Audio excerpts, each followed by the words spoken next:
Whether you're just getting started or if you're a seasoned veteran, Huddle makes it easy to use video and stats to help your team improve by focusing on what matters most. We'll show you how. Getting video online is simple. You can upload games and practices as you record in the Huddle app, or use the camera you know and love to upload later. Regardless of how it's captured, your coaches and players will have immediate access from any device. Adding stats makes mindlessly scrubbing through that video a thing of the past. If everyone is struggling with boxing out, apply filters to quickly create a playlist for the team to review. You can also narrow it down to each player's highs and lows and share one-on-one. Add comments and drawings to help them see exactly what needs to improve. Reports bring your team's stats to life. Break down every game or any combination of games to analyze team and individual performance. Interact with the shot chart to see who does well from specific zones, or check the trends report to visualize progress over the course of the season. The best part, every number is linked directly to video so you can see the stats in action. How stats are tracked is totally up to you. Use an iPhone or iPad to track stats live or later as you rewatch the game. You can also send the video to Huddle Assist and let our professional analysts break it down in under 24 hours. Athletes can create highlights of their best moments to share with fans and recruiters.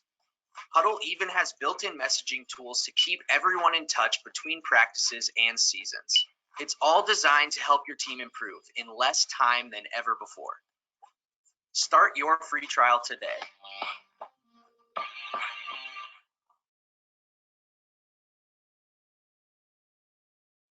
Welcome, guys. Welcome. Day 5 or day 6. What day do we have? We're losing our trail of thought in confinement. So welcome on Friday, the 10th of April.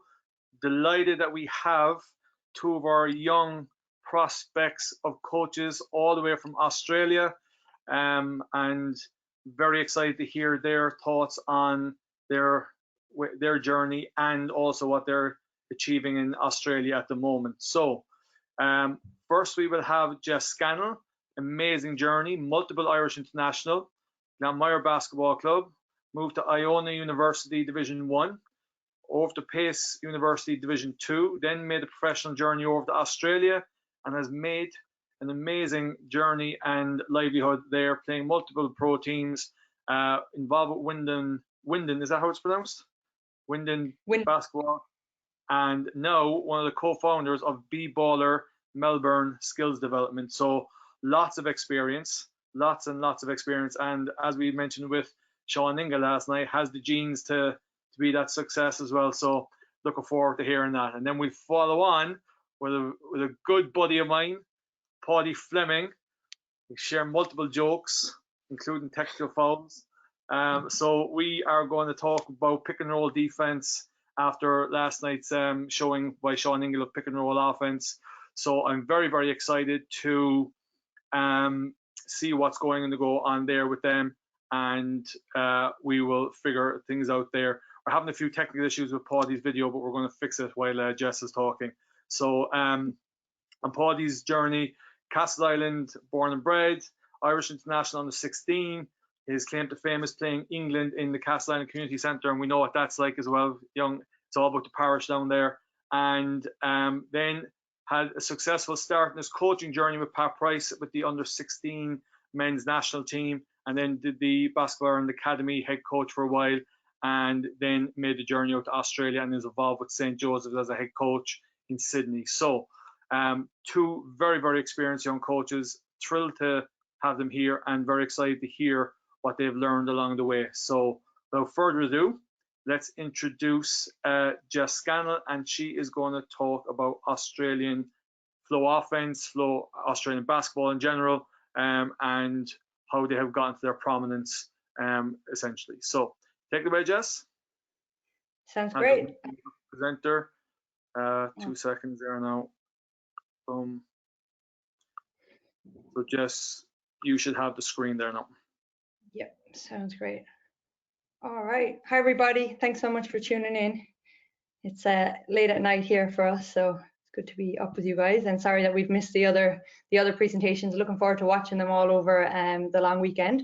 So I just want to talk about, I guess, my journey in Australian basketball, how I've kind of gotten to where I am, and I guess being an Irish player and growing up in Ireland, everything I'm sort of doing here, I'm always taking little mental notes to see, you know, what we could do, hopefully to improve and to bring that back to the game in Ireland. And that's one vision and goal I'd love to have, is to really help to like raise the level of the game in Ireland and compete, you know, on an international stage, maybe someday in the way Australia can. So that's sort of the theme of this, what I think Australia does that makes it a basketball powerhouse, and just to take a look at Australian basketball at a glance first, and then I guess delve a little bit deeper. Oh yeah, I gotta skip down here. Okay, so just looking at Australian basketball, some of the achievements, the Boomers are the men's national team and the Opals are the women's national team. So they're currently ranked number 3 and number 2 in the world respectively. And really, when you step back and think about it from a men's and a women's team, it's a huge achievement. Sometimes I think it can go unnoticed, but if you look at all of the medals that they've won on the world stage, it sort of speaks for itself. I'm going to focus a lot on the men's, the Boomers Rio Olympics team, where they finished 4th last Olympics in this presentation. I just really loved the way they played. So you look at all of that, and I don't really believe in talent. I don't believe that just sort of happens. So I'm always asking, you know, how does this happen, and potentially what could we take from this that we could use in Ireland. So just to 5 points, I guess, that I think go into this. Number 1, and the first few are before you even get into a coaching perspective, they're just talking about the whole structure here, because that's a huge part of it. So number 1, I think it's a numbers game. It's all about participation. There's 24 million people in Australia. 450,000 of them are registered basketball players, and hundreds of thousands more play just in a social setting. So I'm a big believer in if you build it, they will come. There's huge amounts of stadiums available, and there's a lot of accessible basketball facilities. And what I mean by accessible is that pretty much every city council in Australia has a multiple court venue, like the picture you see here. This is actually my gym in Wyndham that we train in. This is just 5 of our courts. It's a 12-court facility, and during the day it's open for community use. So every club has its own public liability insurance, and when teams and clubs are not booking it out for organized training and games, you can pay, you know, your admin and your entry price, which ranges from like say $3 to $5, and you can use the court for the day. You can shoot, you can play pickup, you can do whatever you want. And this was really refreshing to me when I came to Australia. It really helped me to improve my game by just being able to get in the gym in a really easy way. That's something that was always hard for me growing up to do. So there's a link there to the Basketball Victoria facility master plan, if anyone's interested in that kind of stuff, but just to see, like, a lot really goes into that, and I think it really affects the talent at the end of the day. So there's a lot of pathways involved in Australian basketball. There's multiple levels, like many more levels, I guess, than we would have at home. And especially at the earlier levels, there's an abundance of opportunity for participation. So starting off from Aussie Hoops, which is like an after-school program nationally run by Basketball Australia for skill development for kids aged 5 to 10. That's run by every club in the country, same program. And then they go through into junior domestic, junior rep, and all the ways up. I'll talk a bit more about each level. Not each level, but some of the levels as we go through. So I'm going to focus from now on Basketball Victoria. That's where I've been mainly involved. I have been really lucky to play pro, as Paul said, in a few different clubs all around Victoria, but even more so, I've been really lucky to be involved with coaching. So every club I've played for, I've coached at the junior level in that club. And then recently I've become involved with the state development program, coaching in Basketball Victoria's state development program, and I was just the assistant coach of the under-20 Vic A women's team, Victorian state team in the national championships this year. Before everything got shut down, we were the only team that was able to go to nationals, so that was pretty special. But one thing that really has stood out to me is that it's a real inclusive model. So the associations are community businesses, and they're funded partly by grassroots. And the more teams and competitions you have, the more money you have available to run your club. The more members, the more you can grow the game. At every level, there's an opportunity. And since the pathways are clearly defined, like I showed in the last slide, talent identification is really effective. So just to have a look at my club, for example, Wyndham, that I'm involved with at the moment, and this is sort of a standard pathway for our club. So Aussie Hoops has around 200 participants each school term. Then you have the junior domestic setup, which is basically an in-house comp that's run by just Wyndham. So it has 13 local clubs with multiple teams at every age group, and approximately 5,000 players play just in our junior domestic comp. So that's sort of our in-house league. And from there, you can go on to represent Wyndham in the what's called the VJBL, which is the Victorian Junior Basketball League. So you would be playing on a rep team. So it would sort of be like if every association, say, for example, Neptune in Cork had its own league that was just local clubs, you know, say Blackpool, Farnbury clubs all around that area playing within that club. And then from there, you would try out to represent Neptune as a whole to play against other teams all around the county, for example. So there just adds an extra layer of participation. And once you get into the rep, there's 40 teams, and that's just in our club, 400 players playing in the VJBL. So every age group has like 4 or 5 different teams, and every Friday night they play against other associations, and there's 3,000 participants playing all over Victoria in every age group and multiple levels.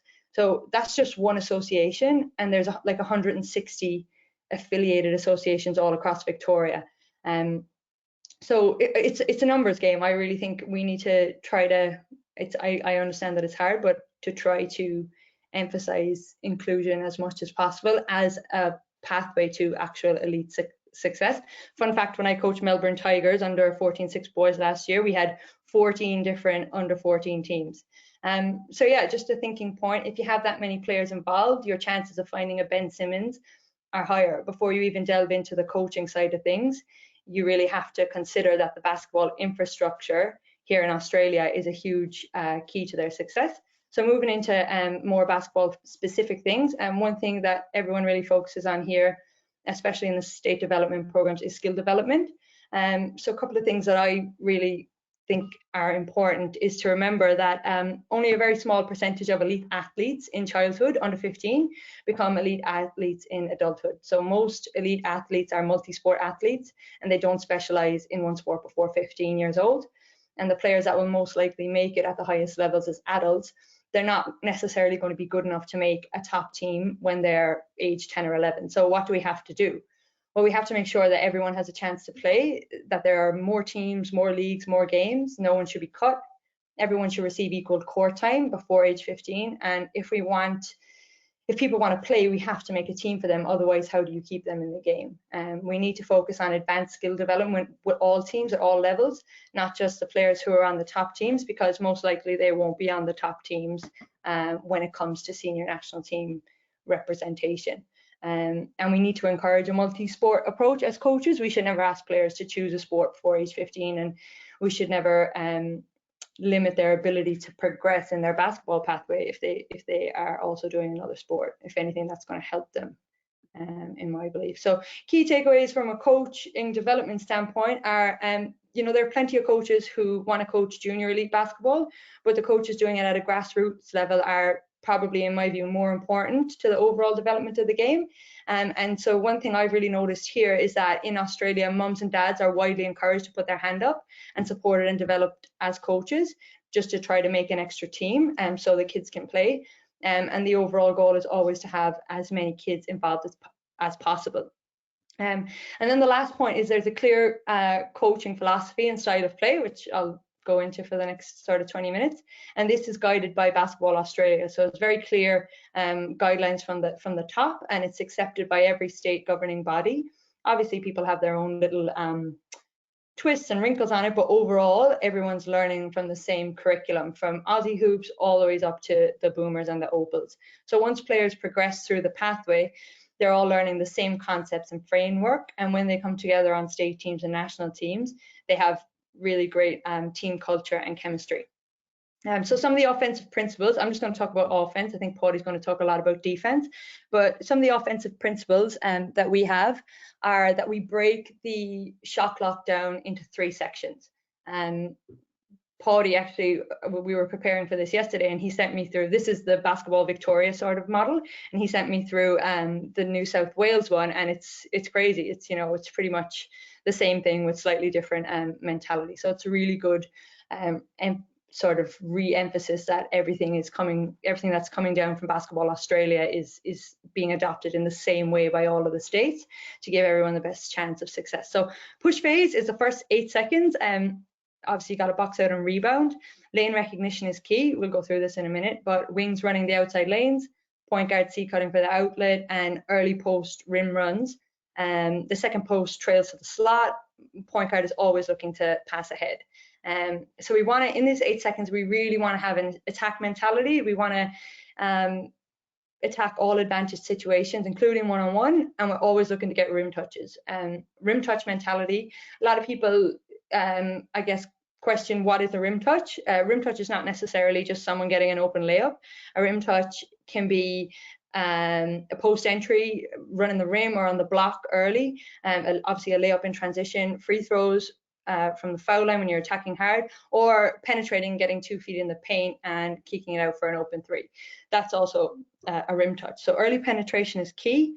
Looking for early post touches, drive and finish, or dump, kickouts, and moving to receiver spots. If no good opportunities present in this 8 seconds, then you're moving into your next phase, which is your poise phase. And that's when you're going to progress to your half-court offense, which is mainly flow. Flow is a basic continuity offense. Lots of people have different sort of takes on it, but the basic framework is the same. And we'll talk through that in a minute. But just what you're trying to do in the flow is you're using ball and player movement to shift the defense and cause a breakdown. You're trying to set up a pattern and then look for ways to break that pattern, basically. You must take care of the ball, set great screens, make great decisions, get through the continuity, looking to make the correct reads for shot opportunities. So what kind of shots are we looking for?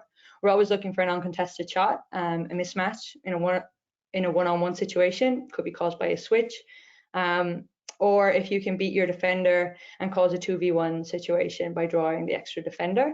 And also if you can cause a closeout, and then if we can make really good decisions on that closeout, if the closeout is late, we can take that shot. That's basically an uncontested shot. Or if it's rushed, we can blow by and get in the paint. So we're not settling for a contested shot in this phase, and we're not making any risky decisions either. The last phase is what we call penetration phase, and that's when we revert back to our rim touch mentality. So again, in the last 8 seconds, we're looking to attack the paint. It's a great time to use a ball screen. You can clear the floor if necessary. You want to stay aggressive, but continue to play within the structure. Floor spacing, receiver spots on penetration, wheeling out in the post are really important. You can look to get to the free throw line, and you must know the shot block. D-trans positions and offensive rebounders are key at the end of this phase. How are we doing on time? Don't want to go over. All right. So the structure, the flow, the basic. You there, Paul? Yeah, you're good. You're good for time. Don't worry about it. Okay, cool. So the basic continuity structure is flow. So we'll look at the basic structure, and then we'll look at some wrinkles that I really like. There are many different wrinkles. You can make up your own. Shallow double backs, high low and 3-side on ball, which we'll go through, are some of my favorites. I'm just going to come out of this presentation just to show you. Oh, come on here. Just to show you guys some of the sets. So this is the flow. So I must say as well, before we get into this, I've been really lucky to learn this from some excellent coaches. This is nothing that I've made up. I think the best part about basketball is that you can just steal everything from the best coaches out there and put it all together. So I've been really lucky when I played for Sunbury Jets a couple of years ago to be coached by Kennedy Kariyama, who was the head coach of the New Zealand Tall Ferns team, so the senior women's New Zealand team. And his version of flow is breaker, and it's something that I just have really loved to do as a player.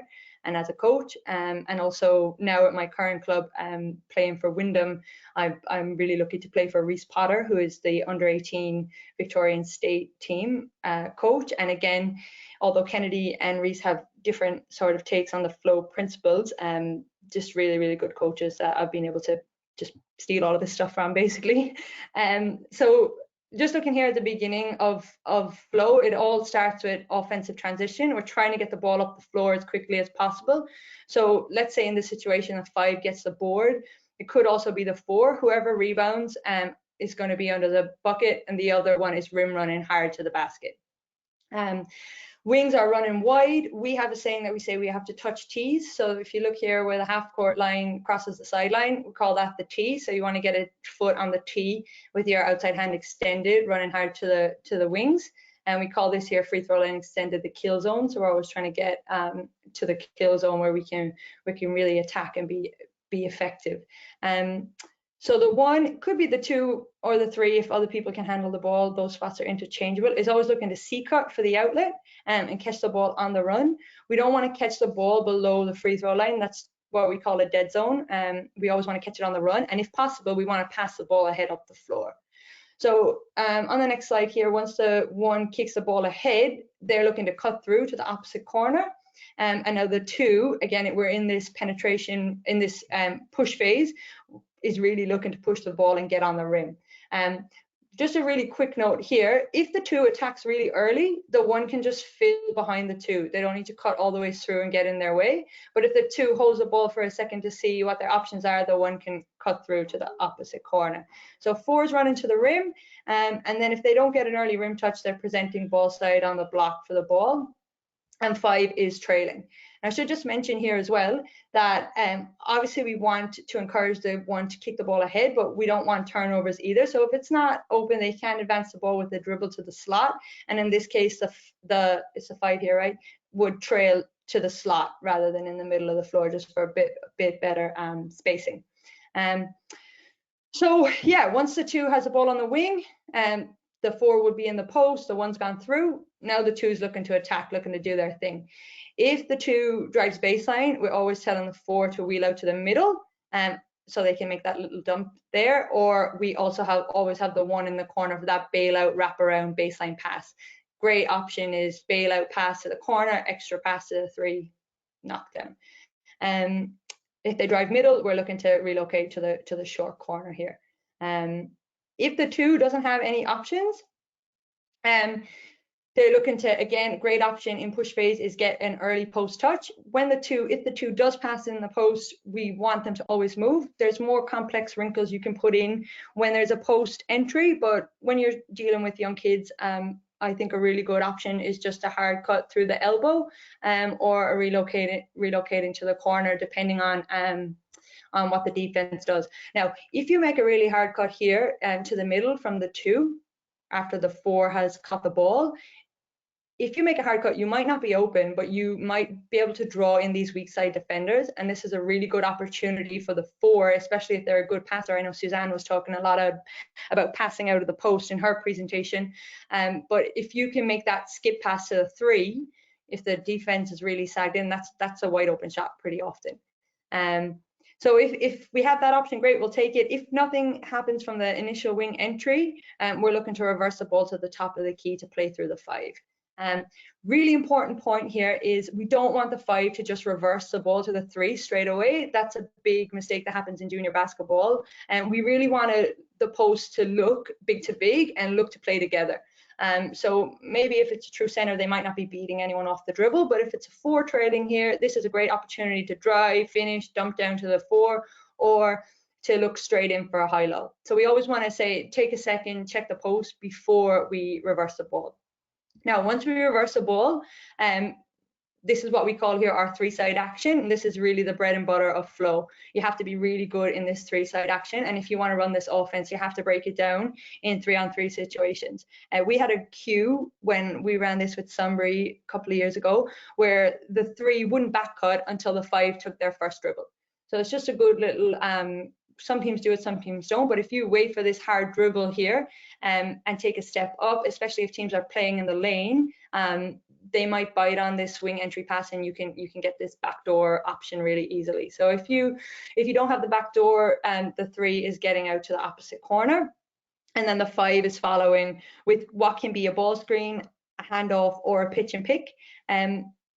When we first started doing this, and you'll see when we show the clips of the Boomers in 2016, they were doing a lot of handoffs out of this, but I think that pitch and pick has really evolved to be a more effective option. So what that is the 5 takes 1 or 2 hard dribbles. The one that was in the corner starts sprinting up, and actually even lower around the bend of the 3-point line. We want to make a hard pass and then follow into a sprint screen. So that's our pitch and pick action. And as you see, when the 1 comes off here, everyone's really wide on the weak side. The 4 can hold for a second. I think I might have the next slide. I'll have the 4 coming up. But let's say if the 4 doesn't come all the way up here, just for a second, when the 1 turns the corner hard, the 4 can actually hold here, because if their defender helps, you might have a dump down. And obviously you have your receiver spots for 2 and 3.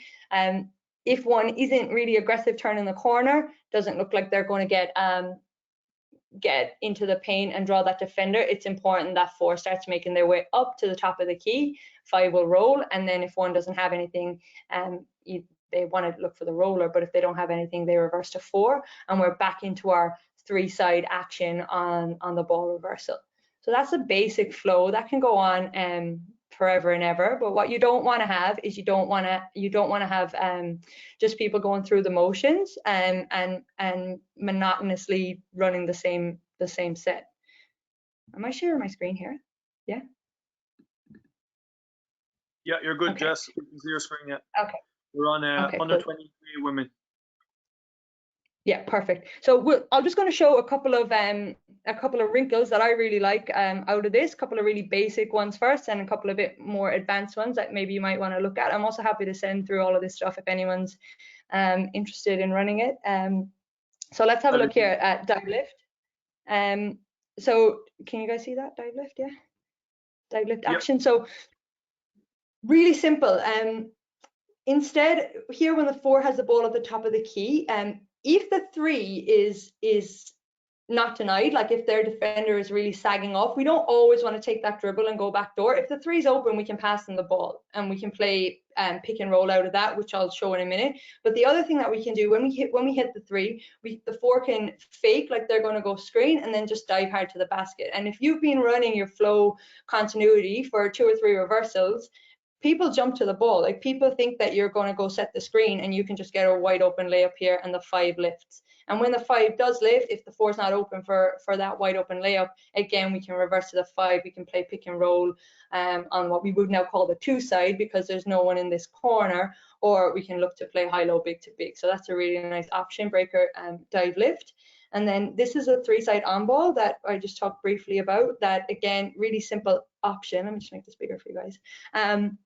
Yeah, so if the 3 is not denied, they don't have to go back door. We can kick the ball to the 3 and we can play pick and roll with 4 and 3. The 5 would lift, and the 3 will turn the corner, the 4 will dive. And this action here, which you can see at the bottom, is really, you know, a really good option. I think when the 3 turns the corner, the 1 needs to lift. So basically, if the 4 isn't open on the roll, the 3 has to be able to make a good overhead kickback pass, which I heard people saying in their other presentations is now a fundamental skill. So totally agree with that.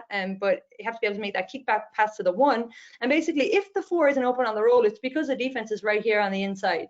So if we make that kickback really hard to the 1, and the 4 makes a good seal, they're going to be wide open for that post entry every time. And if the 1's player sags or tries to help, then the 1's open for a wide open 3-point shot. So it's really just about having good players that can make good decisions in order to capitalize on this offense. So the last one that I really like is what we call shallow. So again, you can lull the defense into thinking that you're going to run your breaker continuity. And here, the 4 is making that dribble. Normally, the 3 would cut back door out to the opposite corner. But in this case, they're going to make a shallow cut. So the 4 is dribbling to the wing, and the 3 is making a shallow cut to the top of the key. And now, once that happens, we're going to reverse the ball straight back to the 3. The 5 sprints up like they normally would. and then we play pick and roll in the middle of the floor with 5 and 3. This is a really effective option. Sometimes if you really want your best scorer in the middle of the floor getting downhill, it's a really good option. And 2 is relocating to their receiver spot. 5 can look to roll, and 4 can even lift back up to their normal spot, and you can continue the offense that way. Another really good option here is if people again start to preempt that you're going to run shallow, and the 3 is denied, imagine the defender is up high, the 4 can pass the ball directly to the 5, and then the 3 can cut back door, and you basically get a wide open backdoor layup if you have a good passer in the post. Okay, so those are all of the clips that I really like. I just want to see if I have, oh yeah, so what I want to show you guys is some clips of the Boomers running this, and there's one other action that they run that I didn't actually put in here that's drawn up, but you guys might notice it. It's what we call double backs. Maybe I can just pull up this basic one here. So if we were to run double backs, what would happen is when the 3 would normally go back door, and now we're going to play with our pitch and pick with 1 and 4. If the 1 is denied here, they can also go back door. And we can look for that back door, and then the 5 would be high. We would reverse the ball to the 5, and now we're going to get a pin down screen happening between 4 and 1. So that's an option that the Boomers run really well. And I had it in here, but I didn't draw it up. But anyway, I can send that to you guys. All right, let's have a look at some of these Boomers clips. The first one we have is just to show people the basic structure here. So this is the basic structure from the Rio Olympics. One thing to note here, let me go back a little bit. So here we have Aaron Baines has the ball right here. The Boomers ran this a little bit differently in that instead of just cutting straight through, the guards actually screened a lot for each other. So instead of clearing all the way out to the corner, Paudie's setting a down screen here for Joe. And that's totally fine. That's another option you can add. Again, Aaron Baines has the ball here, and Paudie's already starting his back cut. I'm sure they've worked on this a million times, and they're fine to do that. But if you are running this with younger kids, a good idea is to tell the 2 to hold here until the big takes their first dribble, and now you can get that hard back cut. But who are we to tell Paudie what to do, right? And that's the basic structure, wide open shot. All right, having a look at this one. This is a high-low. So they run through the regular continuity offense, and then on the reversal, Aaron Baines is just going to get that dive lift action. Now they actually have the 2 guard come up and set a back screen, which is probably necessary at this advanced level, but it's not necessary when you're showing the basic structure. But it's just to show you that everyone can run this offense. So here we have the reversal, and then Kevin Lewis just comes in and sets a little back pick for Aaron. Should have made that. Oh, he did make it. Good. All right, so this one is shallow. This is one of my favorite ones. I'm just going to show you here. So right here we have the reversal coming from the big, and Paudie Mills is going to get the shallow cut.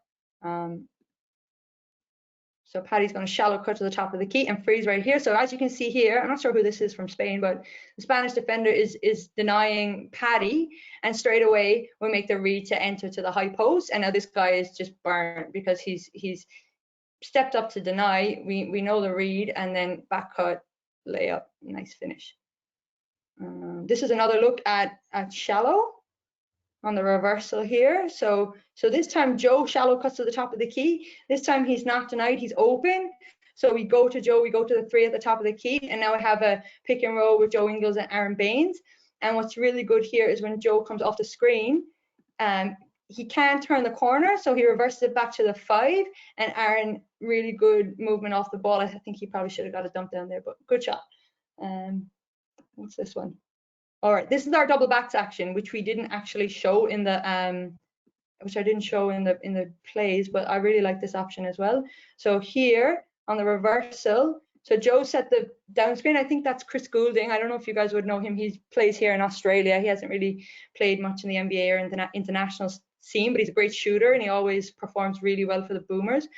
So Joe is making his normal back cut, and Chris really should come and take the handoff in the normal continuity offense. But here, Chris decides to also try for the back cut, which is fine. If that was open, we could throw that. But if it's not open, the offense doesn't break down because we just reverse the ball straight back to the top of the key. And now we have that pin down action for our shooter. And again, if it is a hard closeout, or as you can see here, I think this was a switch. Now it's a really easy mismatch post entry and made it. Good shot. I think this is another double backs look. Yeah, so Joe goes double back, and then we get the pin down for Joe, and he makes a curl cut, and these guys are just so good at playing together. They can make lots of reads on this. Now this is a really nice one. This is this is just basic offense, and if we reverse the ball well, sometimes we don't even have to run a pick and roll. The guard is just wide open for a shot. It helps when you have Paudie Mills on your team as well, I guess. All right, this one is sort of a misdirection for shallow.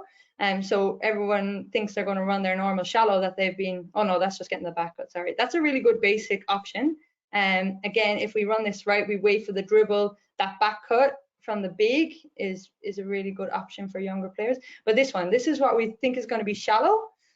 So we cut like we're going to run the shallow cut, and normally Joe would hold in the corner and Bogues would reverse the ball to, I'm not sure who this is here, for the pick and roll, and it looks like they're already about to get into it, but instead another misdirection, Joe's just kind of come in and set a little sneaky screen for Bogut and just completely caught France sleeping. So there's so many different little wrinkles you can put in, and those are some of my favorite ones. All right, let me just finish this off. So a couple of things to think about if you want to run this this offense, if you want to adopt this offensive philosophy. And lucky enough to get all of these tips again from Kennedy, so I'm not taking any credit for these. So the reason, and I would agree with this, the reason why I enjoy coaching and playing it is it creates 5 scoring threats within the offense. You can condition the defense to think a certain action is occurring, for example, back cut into pitch and pick, but then change the action into, you know, double backs, shallow, and really catch people by surprise. If you're going to run it, you have to have bigs that can shoot the 3-pointer, or at least one on the court that can. Going through the motions is the worst enemy of any continuity offense. Every cut and decision has to be with purpose, always looking for scoring opportunities. You'll need to invest a lot of time into shooting the ball and working guard and forward skill sets, including playing out a pick and roll, to run it successfully. Your team has to have a great understanding of spacing and timing. Coaches will spend a lot more time on this at the beginning than anything else. Pitch and pick, as we talked about, is a harder action to defend really than dribble handoff, but it's a lot more difficult to defend and a lot more difficult to coach as well. You can adapt the offense to make it 4 out, 1 in. If you have a big that's really not comfortable on the perimeter, you can hold them low and they can just work block to block, and you can have your 4 just be in the trailer permanently. And again, you can also play 5 out with it, where you just really stretch that low post out to like the short sort of mid corner. He didn't send me that diagram of 5 out, so I don't have that for you guys. And yeah, you have to understand the decisions that your team will be faced with, where your shots will come from based on middle or baseline penetration, and you have to work these in breakdown small-sided games. So 2v2 for the pick and roll. We do a lot of what we call 3-side 3-on-3, so working that back cut, pitch and pick, and then also a lot of just regular 3v3, working on receiver spots, or you could play 3v3 with a post in. And working on wheeling out of the post. So those are really essential, especially with kids. I'll send you guys this. This is a bunch of links all about flow. So that's more clips from the boomers. From my team, we were really successful with it when I played with Sunbury Jets. We won the Victorian State Basketball Championship in 2008. So there's some of our highlights there. And then some really good clips from my coach then, Kennedy, showing how to build this up from an transition offense perspective, and a really good clinic from David Ingham on how to break it down for juniors. And then if you want to see it sort of in its full entirety of a game, there's our state championship grand finals in there as well. Yeah, so that's all I got. If anyone has any questions, I'd be more than happy to chat. Yes, extremely articulate, as Puff put it. Really well presented. Super presentation. Something I'm very interested in. We do some of those actions ourselves. But I guess listening to a lot of clinics at the minute, one of the things that's happening a lot is the breakdown of the 24-second shot clock. And I really liked the way that that you broke it down. Some federations break it down in 6-second segments to allow what they call an emergency 6 seconds at the end. What do you think is the benefit of breaking into 3 8-seconds? I just think it's easier from a player perspective. You know, the less you have to think about on the court, the better. And I think for me, that's one of my unique, I guess, things that I bring to coaching is I'm currently an active player. So I really want to do stuff that is fun and easy to do on the court. So for me, push phase, poise phase, penetration, it's really easy, sort of 1 2 3, and really push phase and penetration phase are the same thing. And when my coach is screaming poise from the sideline, like they're not just saying it actually means something. And that's when we use the bulk of our offense to sort of get through our actions. So yeah, I just think it's easier from a player's perspective. I think if I had 4 different segments to think about what to do, I might end up overthinking it. Perfect, that's good. Puff's coming here with some stuff here. So he thinks at least 6 men's Super League teams attempt that type style of offense with some variabilities, I'd imagine, but there is never much continuity. One ball screen and it's pretty much over. In your experience of running this, how much time did you spend on this when putting it in? And have coaches let you play through mistakes early, or how have you found it? We spend most of our training session running this. This is like, we don't have sets, if that makes sense. It's just always flow. It's always the same thing. It's always working on the different actions. And even when we're working on transition and fast break, where all of our drills are related to all of those lane spots that we need to get into, and all of the receiver spots, and wheeling out of the post. So everything is related to flow ultimately. You're not doing anything different. So what was the other part of the question? Do coaches let you play through mistakes, or how have you found it? Yeah, they do. I think you have to play through mistakes, because otherwise you're not going to figure out where the reads are and where the parts you really need to fix are. So we would have sayings where we would say breaker 2 reversals or 3 reversals. So we would have to get through a certain amount of reversals before we're looking to score. We would kind of condition it like that sometimes in training. Okay, very good. And that's been a theme all week, is about layering it and letting them play through mistakes. Has been 2 common themes in terms of teaching methodologies this week. Peter Dingan, I love the style of play and implement parts of this also. My question is, do you have any signals for the wrinkles? Do we just leave the team run it with the flow and see what happens? Or do you have signals for, I suppose, what we call automatics, but Peter's calling wrinkles? It varies. So there's some sort of ones that flow into the basic structure. Like, say, for example, on the reversal, like if the three is open on the reversal, if they're not being denied, we always want to pass them the ball. We don't want to just dribble at the 3 and go back cut just because that's what we said we were going to do. So if the wing is being denied, we'll take that dribble and we'll go back cut. But if the wing is open, we'll make the pass and we'll play pick and roll. So certain things like that can be automatic reads, and other things like if I pass the ball, if I'm the 4-man trailing and I pass the ball, reverse the ball to the wing, and my player jumps to try to deny me from setting the on ball, I need to make that automatic cut to the bucket, and then the 5 has to know to lift when I dive. So those things are automatic. But other things like a shallow cut, like that would probably be a call if we're looking to run, say, shallow and get an on ball with our guard in the middle of the floor. And that'll be a call. Double backs, which we saw a little bit of, that can be automatic. So when the first on the reversal, when the first guard cuts back door, and then we look to play pitch and pick with the second guard coming up from the corner, and if they're open for a backdoor, they can make that backdoor cut. And then we know that the read is, if the back cut isn't open, we reverse the ball to the top of the key and we run the pin down. But we could also say, okay, like this player's hot, they've just hit 3 threes and they don't have a good defender, so we're going to run double backs next offense for whoever, so I think it varies. Yeah, so like your actions are your schemes essentially. Yeah. Yeah. Quick one. Okay, so this kind of philosophy is kind of made from, I suppose, as Niall Berry calls it, top down. But is that a correct statement? And then it's implemented from the bottom up, or is it implemented from the top down? Does that make sense? Not really. So you mean like that the federation is the top? So like you said that is this the club philosophy, or is this the Australian Federation philosophy that all clubs have to implement? And obviously, this is an argument myself and I would have in terms of, does it start from the bottom up or does it start from the top down? No, it starts with definitely from the top down. So these are definitely Basketball Australia principles that are then fed down into all of the states.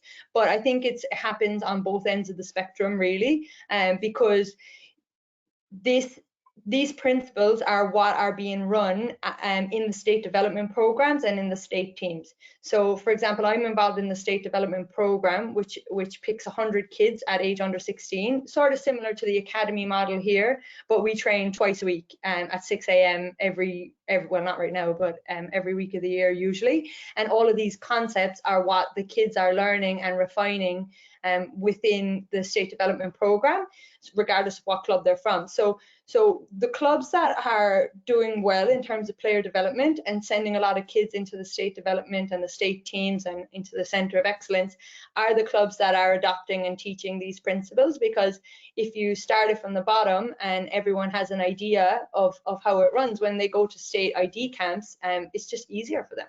So I would say that it is coming from the top down, but from a grassroots level, more and more clubs are buying into it because they ultimately, it's not about them. They want all of their players to be learning the same curriculum so they can go as far as possible in the game.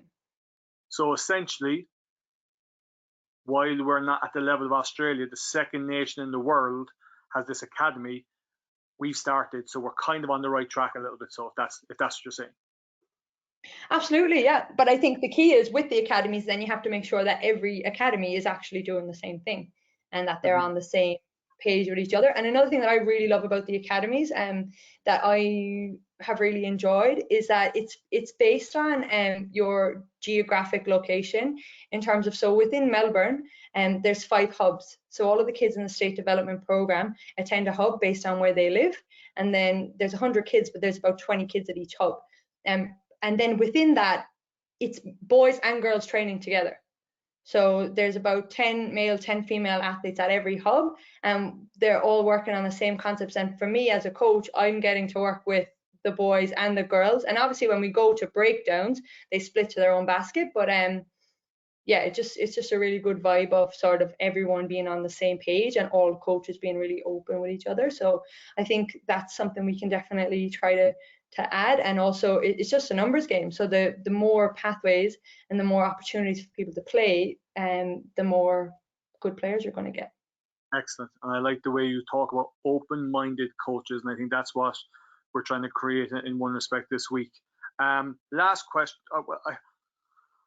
Right, you mentioned during your presentation about the monotony of a flow offense in one respect, and again, it's a debate that I'd have with a few people. I call them cold possessions. Some people don't like the phraseology, so we run a ton of continuity flow, whatever you want to call it. But cold possessions, I've always found is an issue. So when that happens in this style of play, are there cold possession breakers or clutch moments, or where you have that timeout, or players just knows what to go to during those cold moments to get an easier uncontested opportunity? Absolutely, yeah. And that's where going back to I think what Niall asked, you have those play calls as well. So you're trying to like play together and make reads, but in crunch situations you can definitely make a call. But I think it always goes back to as well everyone being on the same page and really clued into the 3 phases of the shot clock. So if you ever get into your penetration phase, kind of all bets are off, and you're looking to we have an option that we would call fist, and it's just a mid on ball. and we're just looking to get to the rim hard. But again, you have to be really good at all of the action. So you're running your continuity offense, but you can't spend your whole training session doing that. Like, you have to play a lot of 3 out, just drive and kick, drive,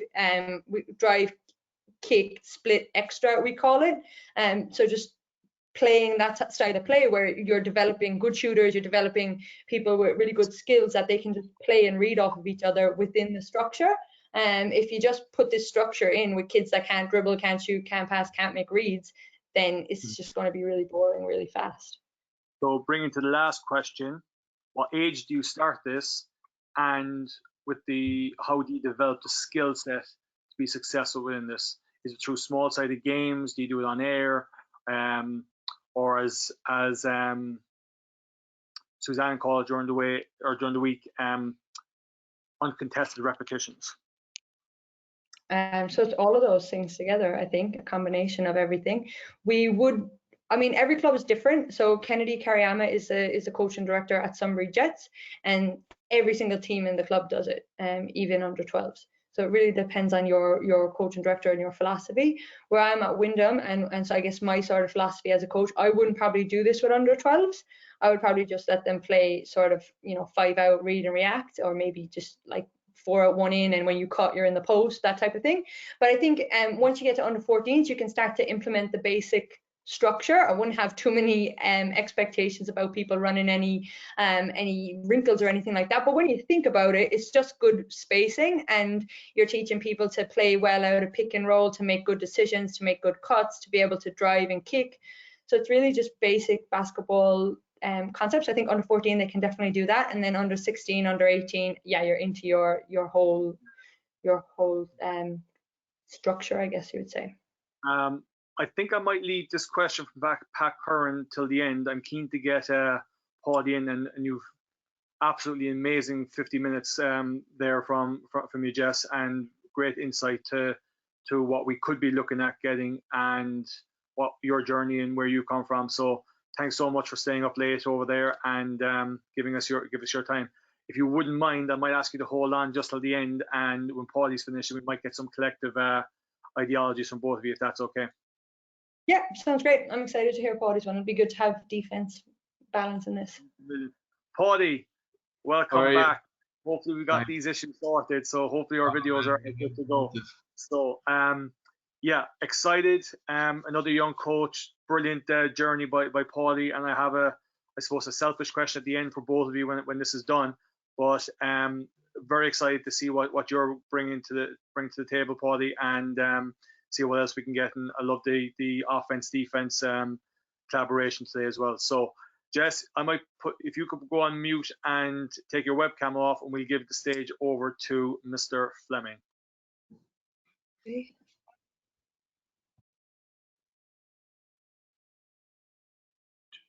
Paul, have you put me on presenter?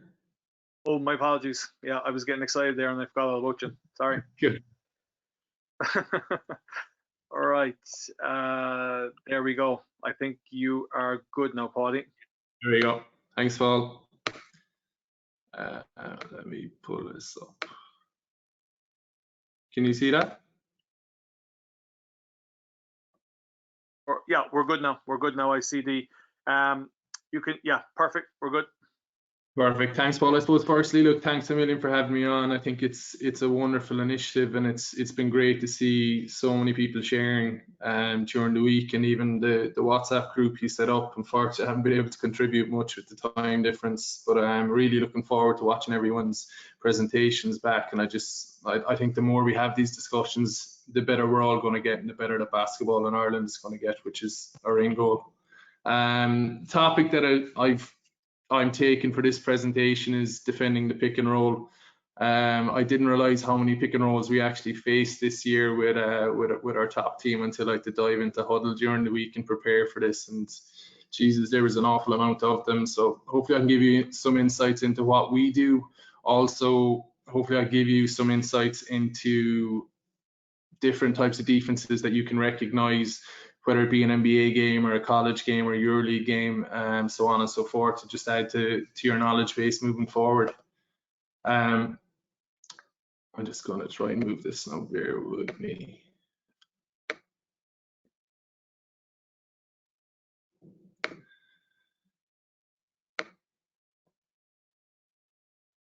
Paul, is there a way to minimize this? I don't know what you call it. Just the same way I'd say, Paudie. You want to bring it back to the presentation with your slides on the side, right? That one? Is that working for you? Yeah, so I just see that if you, yeah, there we go. I think that's what you're looking for, is it? Yeah, can you see that on full screen? No, it's on kind of before it goes to full screen. So I see your slides down the left-hand side. Is it big enough to view? Is that? I think that's good. I think that's good, Paudie. All right. So first things first, I suppose when talking about the pick and roll, one of the key things before you decide any scheme or what you're going to do or how you're going to try and stop it is where's the location on the floor where the screen is taking place. Is it in the middle? Is it in the top? And then what you're going to look at, is it high or is it low? Next consideration you have to give is your personnel. Like what players do you have? Are they athletic? Are they quick? Have they length? Are they small? Have they good footwork? What's their IQ like? There's a lot of variables that are going to go into that. I suppose my philosophy with St. Joseph's College this year was, number one is how can I blow up their offense? If a team is looking to run a pick and roll, they're looking to gain an advantage off of that. So how can I blow things up? And that's kind of where it goes back to my scout and what we're going to do with that game to game. I had a 6'8" center this year who had really good, he just had a nose for the ball, to put it one for a better phrase. Really slow feet. So I wanted to keep him as close to the basket as I possibly could, because he just affected so many shots coming down the key. Our next thing we really wanted to minimize or limit as much as we can is no layups. No layups was our big thing, no layups. And the last point that we're really looking to emphasize is we must contest. A contest is simply getting a hand up. A big thing I used with our boys early in the season was, like, we do a good job closing out, but if our hands are down, why close out in the first place? We must contest, and it's the same when talking about ball screens. When defending the ball screens, and before I go into different ways of doing it, I think first you have to look at how are we defending the ball handler and how are we defending the screener. So when defending the ball handler, first thing we want to do is we want to make him feel pressure. The phrase we used to use, make him feel heat. He has to feel under pressure at the point of the screen. If you're going to let a guard come down, set up and bring you off a screen, he's going to annihilate you all day. Second thing you want to do is listen for your teammates' call. It's very important that you listen to hear it coming, because you're not going to know what to do if you don't listen for this. And this would be a call from a big man, whether it be screen left, screen right.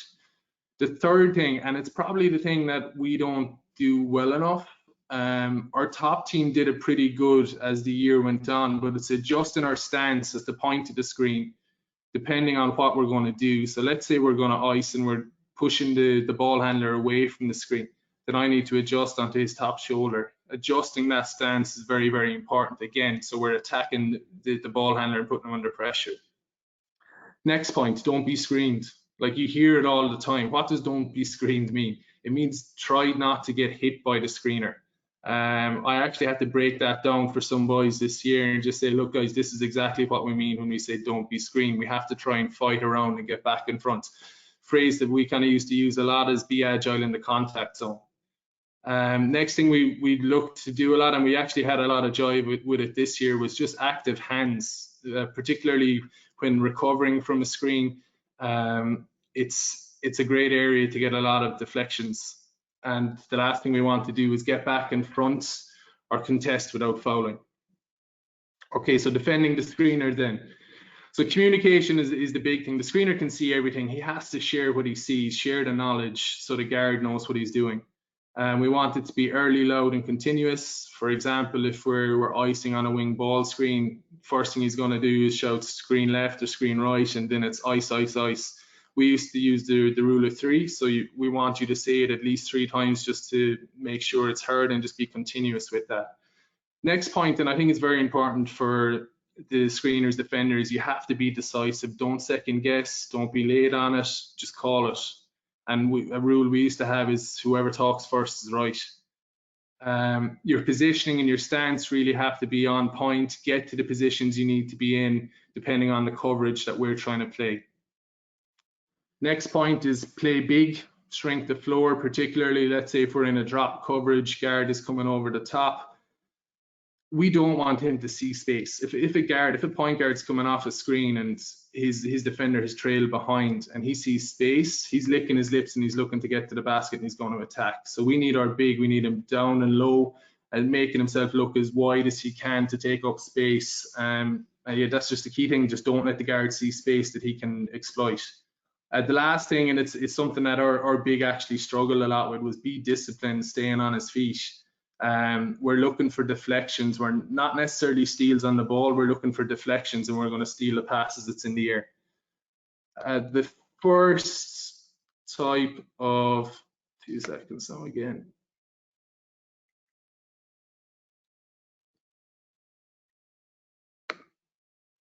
Okay, the first type of screen we're going to kind of look at, and I suppose it's a pretty easy one. It's one that I would have played a lot when I was younger, and it's gap and under. So if we look at the diagram here, 5 is just setting a little middle step up screen. X5 sees it coming, he's going to make his call. So what's X5's job? He's going to communicate, screen left, gap, gap, gap. Next thing is he's getting in position, so he's going to leave a gap. Now I've probably exaggerated it a small bit here, but he's leaving a gap for his teammate X1 to get through. The last point, which is probably very important, is we want him to plug that gap until 1 has recovered on the ball. Once 1 has recovered, he can reclose back out on 5, or maybe we're just looking to let 5 shoot that ball in the first place. The ball handler then, he must hear the call. Not listen for it, but he has to hear it, and when he hears it, he must act on it. Change his stance, so he's going to push back and sprint through the gap, and then he's recovering and pressuring on the ball. So advantages and disadvantages of this type. Look, it protects the basket. It's going to limit downhill opportunities because you're giving up the outside shot to take away the drive. You don't have a huge amount of rotations really, as long as the guard gets through it clean. It protects the big from having to guard the perimeter like in a switch situation. Disadvantages, you could possibly give up a pull-up 3 for the guard coming off. Which is why you'd invariably run this against a non-shooting ball handler. Another thing that's where the disadvantage is, if you're re-screened, you end up quite low and the shot becomes easier for the ball handler. And the third thing is the guard has time and space to make the decisions if you go under. And that's something that we're always looking to take away, is time and space. Now I'm going to see if this first video will work, so fingers crossed.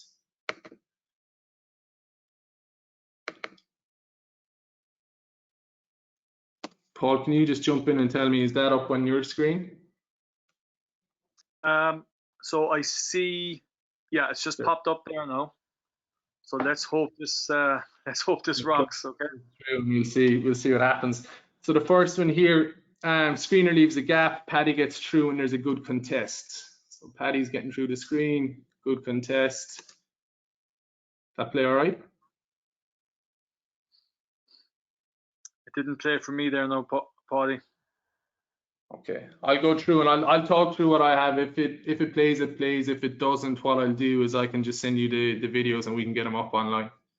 And yeah, we'll get them into the Huddle platform. Yeah, perfect.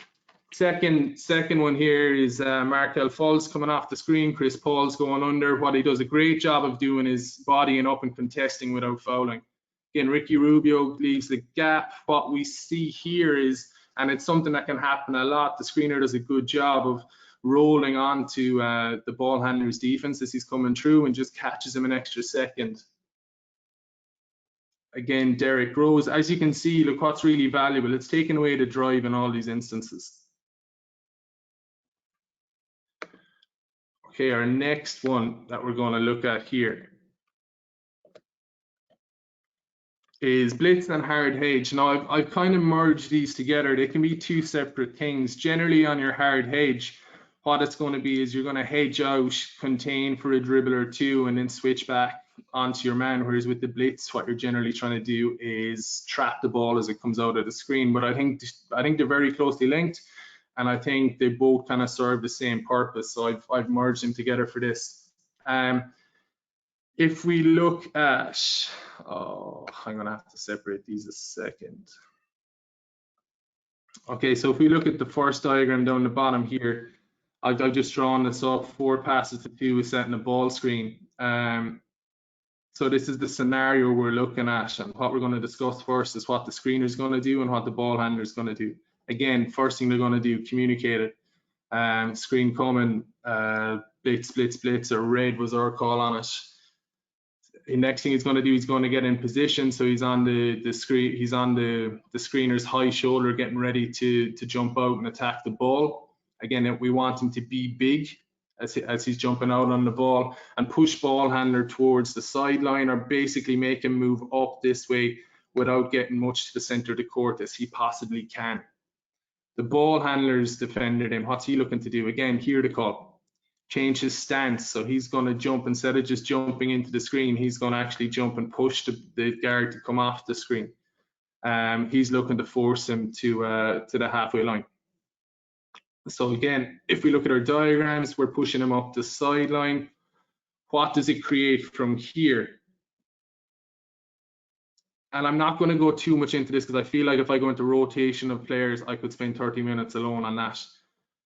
But let's have a quick look at it in this instance. So rotation we have out of this, what are you giving up? You're giving up, you basically have a 4-on-3 inside. If they get a quick pass away, we've committed 2 players to the ball. So your players need to be on points. Like some of the questions we'd ask ourselves within our scheme, do we want to protect the nail, or do we want to deny the 1?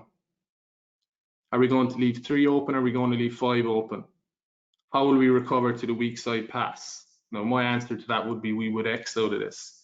But again, these are questions you have to be looking at and talking about, and see what you feel comfortable and what your players feel comfortable with. Advantages and disadvantages of this type of pick and roll. It's a really, really good one for attacking like that star guard. Make them pick up their dribble, take them out of rhythm, particularly early in the game. Like the last thing you want is a really good guard to get a head of steam up early in the game, and then he goes off for the rest of it. So it's a really, really good way to attack them. Like I said, just upset their rhythm, get them off to a bad start to begin the game. It's aggressive, it's disruptive, it forces the offense to make quick decisions under pressure. Disadvantages, the big must guard the perimeter. So again, it didn't suit us a huge amount with our 5 this year just because his feet were really, really slow, and he'd pick up needless and silly fouls in these scenarios. Your rotations must be sound and have to be on point. Rotations is so important to this one. The offense has a numbers advantage if they get a quick pass out of it. Okay, so I actually have 2 videos for this one. Again, we'll see how we go. So first one is our hedge, and the first clip is actually my boys. Let's go and play. So here we have the guard coming off. We're looking to get the ball out of 7's hands. Good job by the big, recovering on his man again. So 13 screeners man on the high shoulder, steps out. What I really like here is his posture and his position as he's coming off this. He's making it really hard for the guard, making him step up. Eventually passes the ball to 12. We get what we want out of it. We get it out of his hand. Next one, again, good positioning by number 1. He's getting ready to attack the ball. Guard does an okay job of not being screened, recovers onto it, and we go from there. Now, one key thing to look here is at the guard, and we'll actually get it on the next clip. So he wants to go over the screen, but under the screener. So if we look here, he goes over the screen, under the screener, again, over the screen, and under the screeners he recovers. I think that's a very, very important teaching point when you're teaching hedge. Next one, we're going to look at blitz.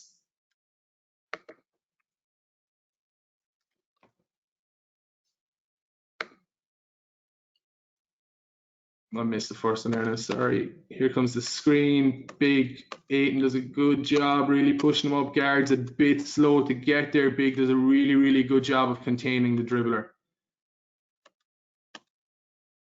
And they recover on it. Again, really good aggressive hedge. You can see the big really scanning here inside and being really aggressive. What I really like about this, just active hands on the ball. You'll be surprised the tips you'd get, deflections you'd get, and loose balls that are going to be spilled. Because in this scenario, you have a guard dribbling uncontrolled. And that's what you want. He's going to make mistakes in these situations. Just great recovery there by Michigan's big.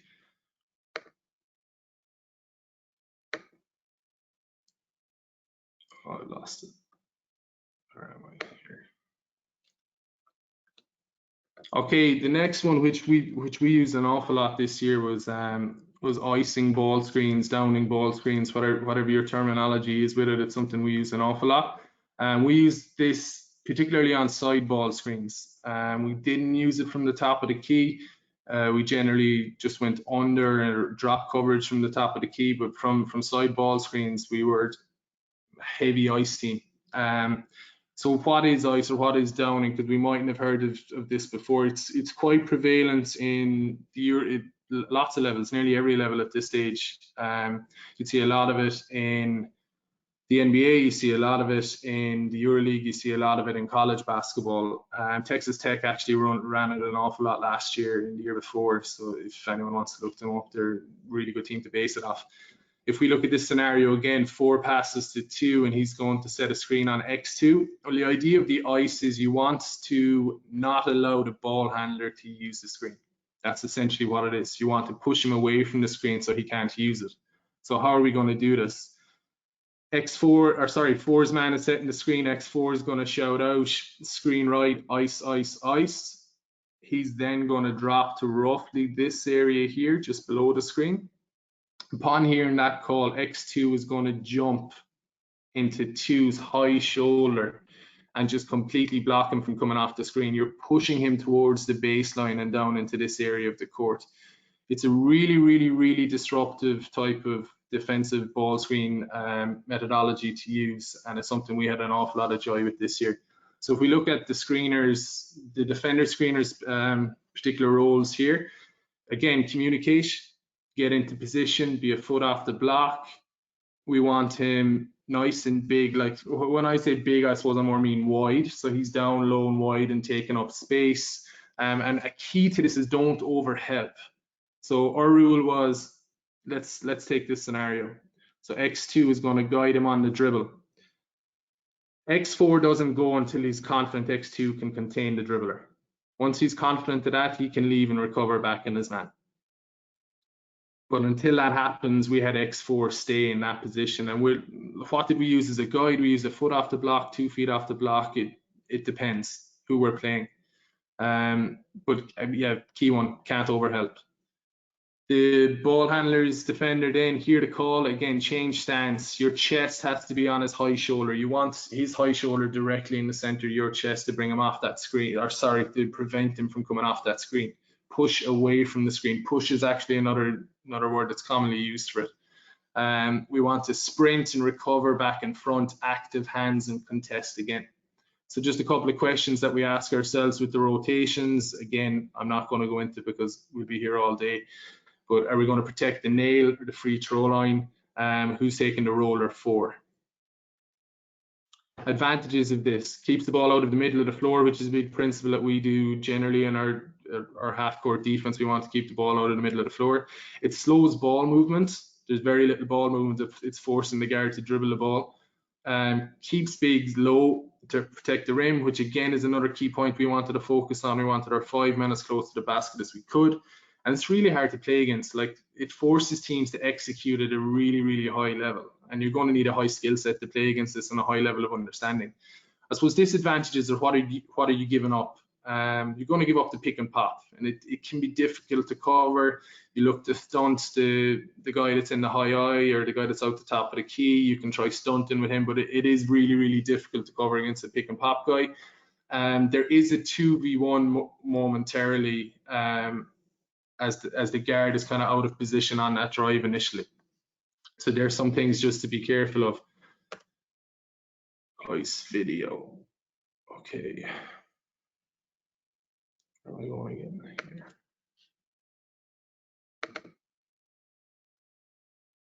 the volume actually worked in this one when I was downloading the videos as well. So I just wanted to give you an insight into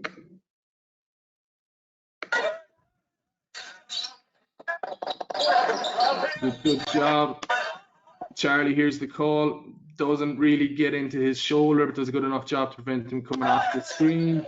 Will does a great job just making him pick up his dribble. Charlie's back in position, Will recovers. Really, really good defensive possession by us.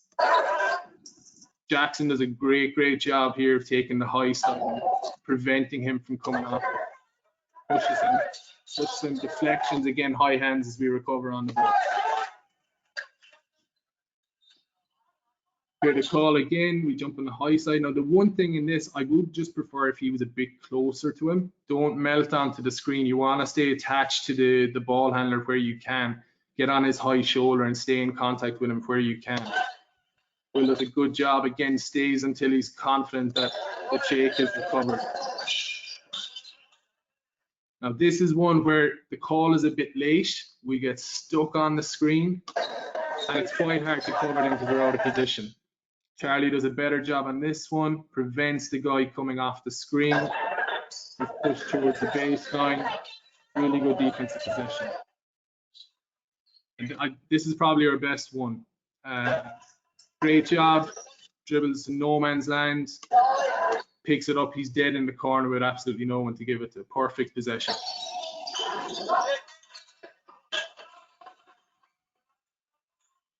Another example of where we're melting onto the screen instead of staying attached to the guard. We must stay attached to the guard in this.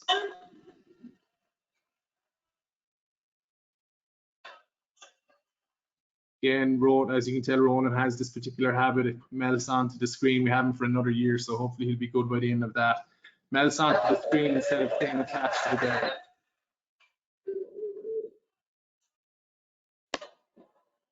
That should be in a different playlist. Another example, good job. Look, they're going to get shots off, but what did he's shooting a contested runner over our 6'8" big guy. I would prefer if Quinn was maybe a step further out, but I'll leave with that. Just examples of the pros doing it. Contested 3.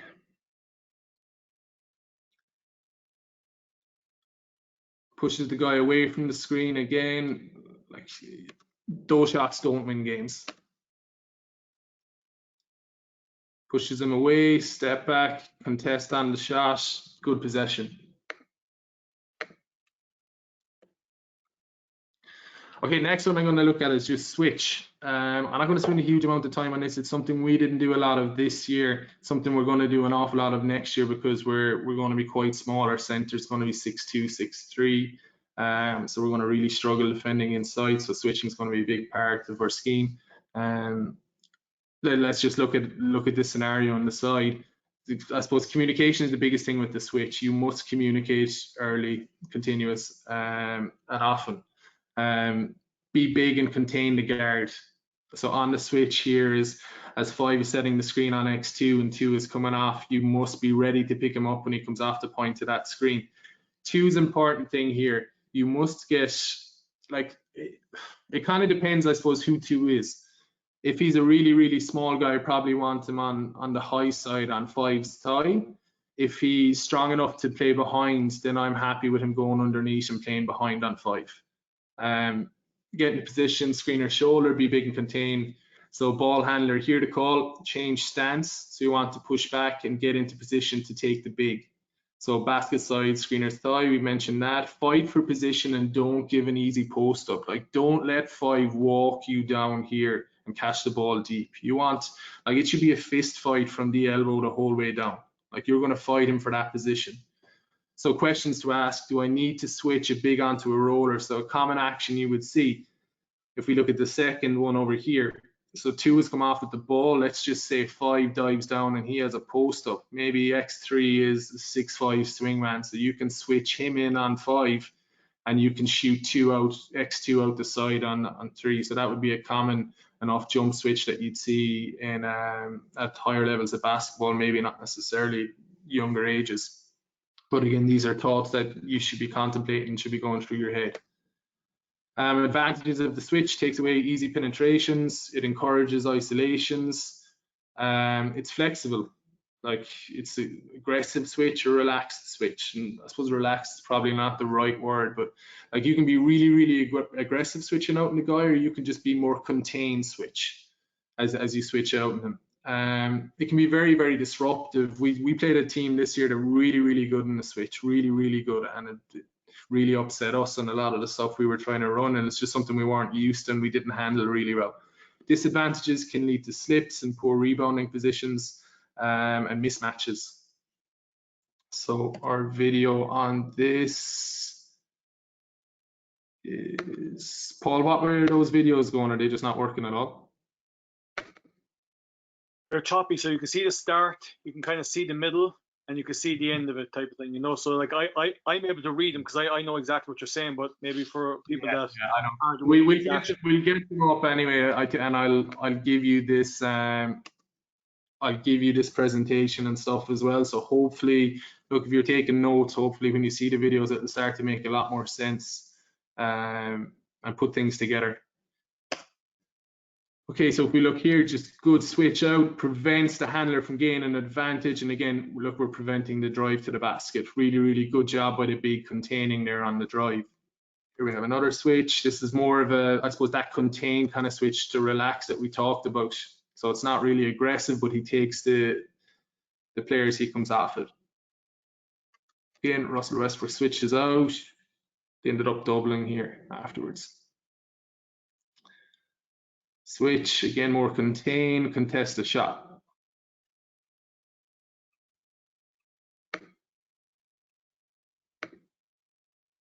Okay.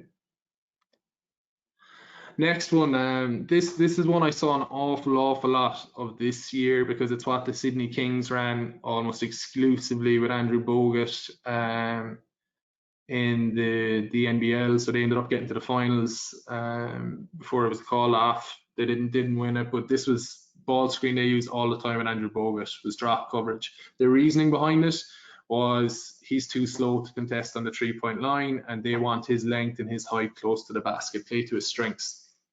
So what is a drop coverage? If you think of like what's a low hedge, so it's very kind of similar to a low hedge, but you're going to keep the 5 at the basket. If we look in this scenario, 5 steps out to set a screen on X2. X2 is going to go over the screen, so you're trying to take away the 3-point shot. X5 is in the key, and he's going to really just clog up and almost playing cat and mouse as the guy's coming off. I think drop coverage is one that's really prevalent today because of 2 things. What are teams looking to take away? They're looking to take away the 3-point shot, and they're looking to take away layups in the analytics age. And that's exactly what this defense is going to do. It encourages mid-range jump shots. So as X2 is going to lock and trail as he comes around here, he's going to try his best to get back in front and to contest.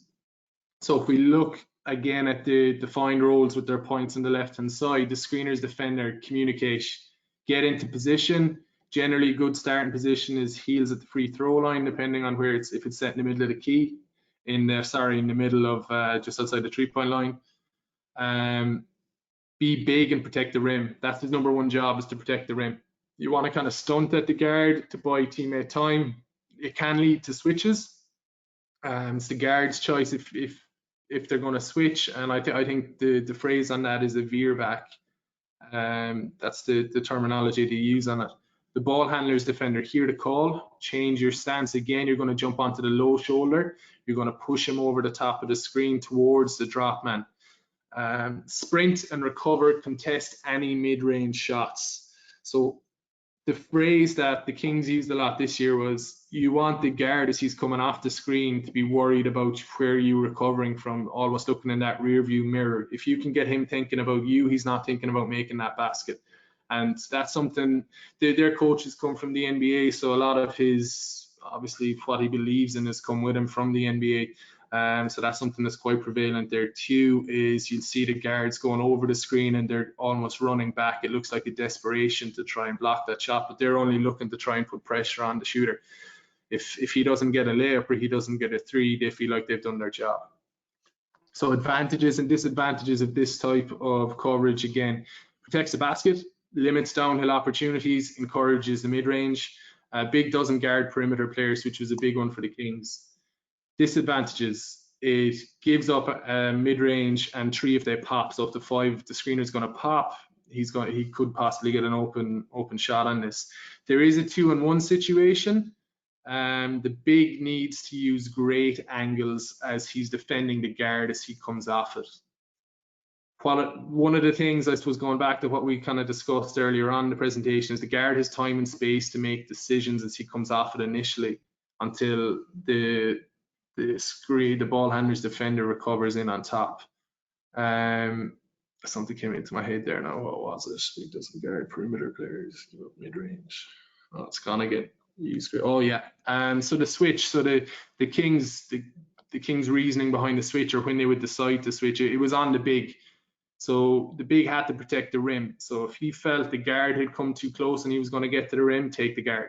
And that's the way they used to. That was their philosophy behind it. That was their reasoning. It helps if you've got someone like Andrew Bogut, whose IQ is through the roof. His understanding's through the roof, and he also stands 7'2". So again, he did a really, really good job for them protecting the rim. Where they really got hurt this year was in the mid-range, and I do think it's something we're going to see exploited a lot more. If every team is taking away the 3-point shot and layups, what are they leaving open? You can't stop everything. They're leaving open the mid-range, and I do think it's something that's going to come back slightly. Now, I'm not saying it's going to change again. That's my 2 cents on that. I have another video just on drop coverage. It's something we tried a small bit with our guys. Not a huge amount, but we tried a little bit of it with our big guy this year, later in the year. Drop. There's an example of us doing it. Here again, we see the big just holding that middle of the key. Guard gets back in front.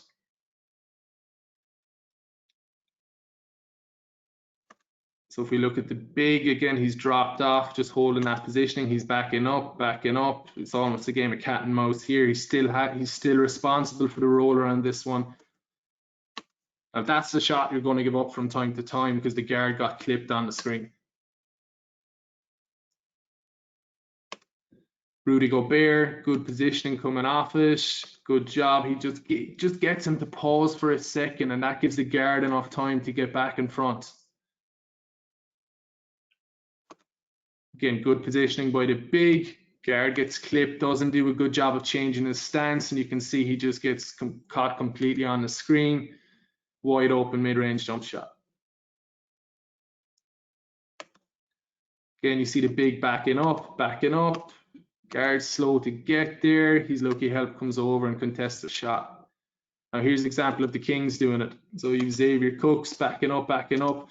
Xavier Cooks now feels like the basket's under pressure, so he's taking that guy. Here's, I think, Bogut's in this one. They got absolutely torched in this. Actually, 1 point I wanted to make there. So a common action teams came up with. So a lot of this was to stop the 3-point shot. Look how high Mason Plumlee sets this screen, or Miles, or whichever brother he is. He's setting this screen, and it was a common counter that teams put in, or change they put in during the year, and you see it a lot in the NBA now. They're setting the screen out further, so he's, instead of stepping into a mid-range, he's now stepping into a 3-point shot. And Bryce Cotton's MVP of the league this year. He was incredible, absolutely incredible. Another example, these are the type of shots you're invariably going to give up. The Kings' philosophy was they can live with that. Well, it didn't work in the end, but hopefully they'll have better luck next year. Teaching, it's a teaching ball screens. What does this look like? Or how do we do it? I invariably like to do a 2v2. I want kids to get reps to understand what's their movement or what's the concept, particularly on ice, because it's something that's alien to them at the very, very start. We need them getting reps. Like, we want them to really, really have this down. Like, I don't want to use the phrase muscle memory, but to kind of be really, really, really comfortable with running it. And they're going to need reps just for their positioning. This is where you get to, and it can be kind of slower at this stage. We like to do the 2v2 in the half court, or sorry, we split the court in the middle. So you're not allowed to pass over the halfway line of, or the split line. Playing a 2v2 and being able to rely on two people to defend the ball screen is critical, that I find from discussions with professional coaches at the minute, is they want less rotation. So if you want less rotations, you have to be able to defend with the two guys involved in the pick and roll. Kevin Young, coach of the 76ers, he coached in his first coaching job was in Dublin with Shamrock Hoops. Bright Saunders brought him over, and the phrase he uses to say it is, you want to show 5 guys but rely on 2. So they want to have 5 guys that have good positioning, so when the guard looks and he's coming off the screen, he's not seeing a whole amount of space, but in theory they want to only rely on 2 guys to defend that ball screen. Next one we're going to look at, and it's actually something I stole off you, Paul, in 2014 or 15 when you were training with Adam Donoghue and those boys before you played Scotland. It's like a 3v2/3v3 defensive advantage. So where we play with low help, again, it's a good one to get reps in. Sometimes you just need to get reps in with defense, just mimic it at a little bit of a slower pace so they can get their head around what it is exactly we're trying to do. Generally when we go to 4v4 and we go to our shell drill, we like to link our ball screen defense to actions that we face or that we run ourselves. So for example, Jess just spoke about flow, something we see quite a bit. So we link it to different actions within our shell drill, and when it comes to the ball screen, then we look to implement whatever methodology or whatever scheme that we're looking to do. Like if it's a side ball screen, we look to ice it. And again, in the 4v4, we're getting here, it's where you can really break down those weak side rotations. Once we get to 5v5, then it's just let them play, let it figure it out. I find at this stage, what's really, really, really critical is video.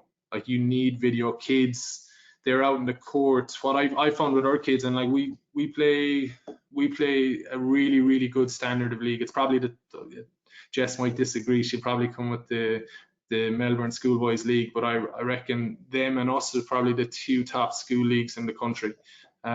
Really, really good players. A lot of professional players have come through the GPS that we're involved in. A lot of internationals play here. It's a high level. Video is critical to teaching them where they have to be or where they might think they're getting into position correctly, little nuances, and video has been just a godsend for our guys anyway. Like I've just mentioned, opponents' actions, so mirror our drills with these actions or with our actions, so we're working on both and it's not just a standalone. Also, just on that, even though we're working on 2v2 defense, like it's still 2v2 offense. We teach both. It's not necessarily, okay, this is a defensive drill. Offense, don't try and score. No, we want offense to take advantage. We want to see where our weaknesses are. We want to see where we need to improve. Like we want to get better on offense as we're getting better on defense. We don't have enough time to be able to spend on one standalone. Just teaching a 2v2, just 2 simple drills that we use. So looking at different angles screens could come from. Let's say 5 passes here. So one makes a good lead from the corner. 5 passes to the wing, and then he's going to come and set a ball screen. He's going to come and set a ball screen. We just play 2v2 out of that. Again, he can't cross the midline. We're looking to keep it here because we don't have our rotation players on the weak side. The second one, so we just start with coach up the top of the key, down screen, and it's just changing the angle that the screen is coming at. And I think that's important as well, as players being comfortable with where the screen is coming from. Again, into 2v2. Here we have the kind of 3v3 one that I stole off Paul. Again, we make a good lead. We can do this with, let's talk about the first one. So 2 makes a pass, he just cuts through off. This is an action that one of our rival schools play. So they're coming off that UCLA cut to the weak side, and then they're setting a ball screen to here. And then we would look to ice this ball screen. You could run it where you're given the defense the advantage of having the help. So run it without 2. Put X2 as the passer here. He makes the pass, he cuts off, he stays in his help side rotation, and now you've got 3v2 on this side. It's something we found really, really effective and something our kids like running. Teaching at 4v4, again, just it's a bit of a flow action that we kind of see quite a bit. So that initial pass and cut through, and you have the opposite big coming over to screen. So an example of a 4v4 drill. So again, working on our ball screen defense and letting them play out live out of this and just figure things out for themselves. Another option out of it is, let's say, coach at top of the key, or you could have another guard or defender if you want to make it 5v5. Down screens to start, make a pass one side, screen from the opposite side, and we play out of that. Again, different scenarios. So what do we want to work on? We want to defend ball screens with open corners, with occupied corners, with open posts, with occupied posts. Like, we try to hit as many scenarios as we're likely to see in the season as we can. Tactical thoughts, I didn't mention the 5v5 because I just think you just let them play, tape it, talk about it, refine it, go from there. Tactical thoughts, so what am I kind of thinking to myself, or what am I asking myself, whether I'm deciding what scheme, whether it be week to week, the start of the year, what not, what I'm looking at, what am I willing to give up, what are our strengths as individuals and as a team, what are the strengths or weaknesses of the other teams or players that we're coming up against, have we a plan B? We need to be flexible. Like, teams are going to do well from time to time, no matter how well we plan, so we have to have something in our back pocket. What actions do we face regularly, and how often do we practice these against these actions? Then have we situational stuff that we like to go to end of quarter, end of game, late in the shot clock, change up. After a timeout, we just want to give a team a different look for a possession or two. Have we different line up on the floor that a different coverage suits? Adjustments game to game, after half time, etc. And this is, I suppose, these points here is something I ask myself all the time. If I'm evaluating what we're doing, or if I'm just thinking in the off season, I'm really looking at switching for next year. I'm really kind of thinking on what are we going to do next year. Just keep coming back to these questions, keep answering them, make sure, okay, yeah, this is definitely what we're going to do, or this is what I believe in. Actually, we need to look at this. It's not going to work next year. Like, drop coverage is something we're not going to do next year based on our personnel. But I think it's really good to have like a list of these questions that you're asking yourself, and just make sure you still believe in what you're preaching. Just contact details, you can catch me on those. Anyone, any questions, let me know. Sorry if those videos didn't play, I'll send them on to you, have a look at them, and even if you have questions afterwards, don't be afraid to hit me up on any of those, and I'd be glad to chat with you on them. Superb, Paudie, very detailed. Thrilled. I suppose flowed in really well with last night's topic, and one of the topics that we're having again on Tuesday evening with Danny Nelson. So yeah, really good. Couple of questions before we go back to some stuff. Know your personality. So like, just on the way you started and the way you finished in terms of your personnel, one of the things I kind of, when we're doing ball screen defense, is we base it around the defending forwards. What's their lateral mobility like? What's their explosive like? What's their recovering ability like? And length and stuff like that. So, like, I don't think I've gone into European Championships yet using the same ball screen coverage as the year before. We might do the same offensive stuff, but we've had a different ball screen defensive. Last year we did the drop coverage because of Sanmi. Yeah. Sanmi's great with that wingspan. Yeah. But we also made the drop coverage, we call it flat, but our counter to that was ice. So we were able to do both coverages off of it.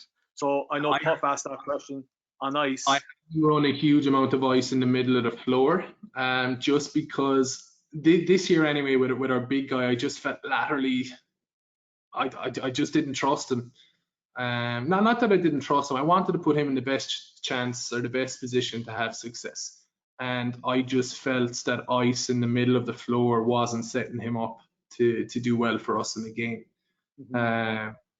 That's why we really looked to drop him more than ice him, and just like, we wanted him at the basket because he just affected so many shots. So it's like, what do we like? That's our end goal, and this is something I actually spoke about Pat with recently on the offensive end. So what do you want at the end of it? I want my big near as close to the basket as I can to affect shots. Okay, what do we have to do to get to there? Yeah. And it's just, I suppose, framing it like that, and that's generally how we would come up with our coverages. But yeah, personnel is everything. It's everything. Yeah, that's definitely it. Going back to your gap and under, what's the danger? Because if the guard is going under, what's the danger? What's the danger? I think you're going to give up that 3-point shot. You're going to give it up, but like, you're not going to go under on I suppose, going back to my year, on a Daniel James coming up off the ball screen, you're not going to go under. Now, Paul Dick is not going to like me saying this, but I go under a ball screen by Paul Dick because I feel like he's more dangerous getting to the basket than he is to pull up on that outside shot. You're really leaving yourself open to the rescreen, and if you get rescreened, you can get pinned really low on that. Yeah. I think at younger ages it can work quite well. I do think it's a bit of a cop out at times. Yeah, well, like we just, no matter what Walker, we just don't go under, because I just think that you're opening up space for, and I think Ross McMahon is who you're talking about in terms of, yeah. I mean, he just talked about the whole dominoes thing. I just think by going under, you're creating the dominoes right off the bat. So it's a non-negotiable. And we've had guys who just automatically go under, and they just come out of the game and they don't know why they're coming. Well, they know why, but they just don't want to change, so they have to play less. But going under also allows a dominant big to seal their guards, I'd imagine, and then you're in trouble with the high lows and double teams. That's what I would say about the screen rolling on. So it was on one of the clips where the screen just rolled onto the guys. He went to go under the screen. I think it was Ricky Rubio's shot, where he just rolled onto him. And it's a tough one. You got to get in and get out as quick as you can. One thing I don't like about going under is guys don't recover back out to put pressure on the ball. Once they go under the screen, they kind of stay off the ball. No, you still got to go back and put pressure and like make the guard take a step back instead of taking a step forward. We always want pressure on the ball. Definitely. Last one for me, and then I hit up a couple of questions on here. But you talk about not getting screened, and I've been saying that for a long time, and kids look at me silly. Well, if screen comes, of course I'm going to get screened. But that's not I suppose the terminology. We probably got to change that. Be agile in the contact zone is one I definitely love. So I'll trade you that for the 3-on-2. So we can exchange on that one. But footwork, I think, is extremely important in not getting screened. What way do you teach the footwork to not get screened? Well, let's say drop coverage. If I want to force a guy to come off the screen, it's the same as if I'm locking and trailing in a weak side pin down.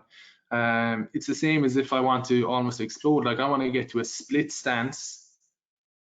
I want to get on the guy's, I would call it his low shoulder, almost his back.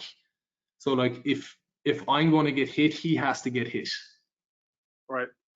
I have to clear that screen. But what we invariably do is we just slide into the screen. And it's something like we weren't great at it this year. Even by the end of the season, it was still something we really, really struggled with. I'm hoping our younger guys took a lot from it this year, that they won't struggle as much with it next year. But you can't just accept being screened. Oh, I got screened. No, you've got to make an effort to avoid the screen.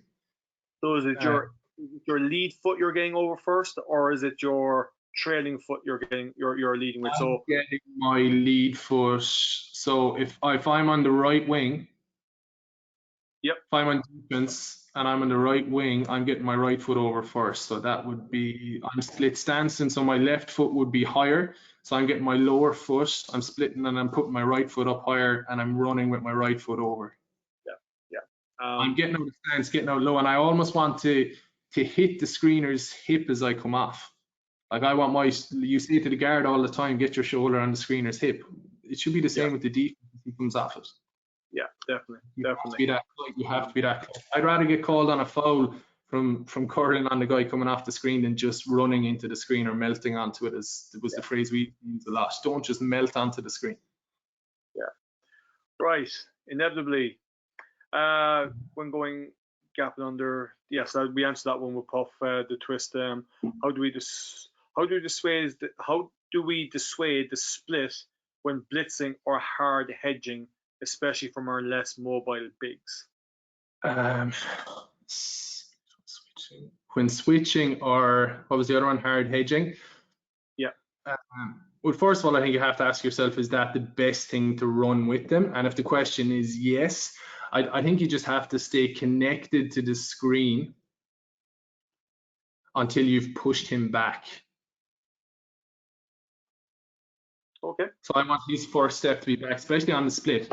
So I'm going to stay connected to the screener until I've pushed him back. Like, just don't allow space there. It can't be a lateral step. It has to be up. Your first step coming off that screen has to be up. It can't be lateral. If it's lateral, you're allowing the guard to do what he wants, and he's just going to beat you with that second dribble. It has to. Yeah, it can't be a lateral step. You have to really push him back. Very good. And last question, because we answered the previous one on the ice changing into drop, but would you have different ways of guarding the screen based on where the screen is set? Would I have different ways of guarding the screen depending on where the screen is set? We defended side ball screens and middle ball screens differently this year. I know what you're kind of saying. If it's kind of in between the side and the middle, what are we doing? No, I didn't. I just kept it at those two. I suppose I'm dealing with 17, 16-year-old kids. If I was at a pro level, I could probably look at it in a bit more detail. I wouldn't at the lower level. I don't want to overload them too much with that information. I think you get caught up in, like, I was listening to Luke Yaklich that just took over in UIC where Jordan Blount with during the week, and he had a quote. I actually have it written here somewhere. He had a quote written down. You can do anything you want, but you can't do everything you want. And sometimes you've got to prioritize a little bit. And I just think if you're splitting the court up into that many zones, then you're going to really, really struggle. But we do talk about in our scout, we will do different coverages depending on different players in the lead up to our games. But I haven't broken it out into zones yet, no. Yeah. Jess, might bring you back in. Just a couple of double-edged questions there. Yeah, I'm still here. Perfect. Well done, Paudie. Great. I've two extremely detailed presentations. Thrilled that we've had both of you on. Probably gone a little bit longer than what we normally had, and it's probably some learning for going forward in terms of what we're trying to do. But there was one or two came in there. Sorry, trying to scan back over. Oh yes, Pat Curran. In terms of what you're both doing, are our kids too old starting academies, and should players be getting better coaching from a younger age in Ireland, especially when you have excellent prospects playing in club teams with a massive difference in ability within team? And I suppose that the reason why I kept that back, and I was hoping Paudie would touch on it, is Paudie mentioned that both of your regions are the strongest region in Australia. Jess mentioned about twice a week with the academies. We do once every 4 weeks. So I suppose both of you might have an opinion on that. I'll jump on it first, I don't mind. I suppose my big thing would be, and we actually, myself and Jess, we were texting the other day just even about this and kind of about the nuances here that we'd love to see back home. But and she mentioned it already, that interconnectivity that they have between every level of basketball. So like kids are getting those concepts in their clubs. They're getting those concepts in their schools. They're getting those concepts everywhere. When they get together in academies, they're running those same concepts, but against better players. And I just think, look, the more you do it, the better you're going to get. I really think for me, it's that connectivity anyway. And I suppose a willingness by coaches to buy into it. Like, it's not about how we've done it. Look, I came up through a system where we ran flex offense from under 11s to the senior men. Like, and that's what we did. And like, you know, you got to evolve. You have to evolve. The game has evolved. It's different now than it was 15 years ago.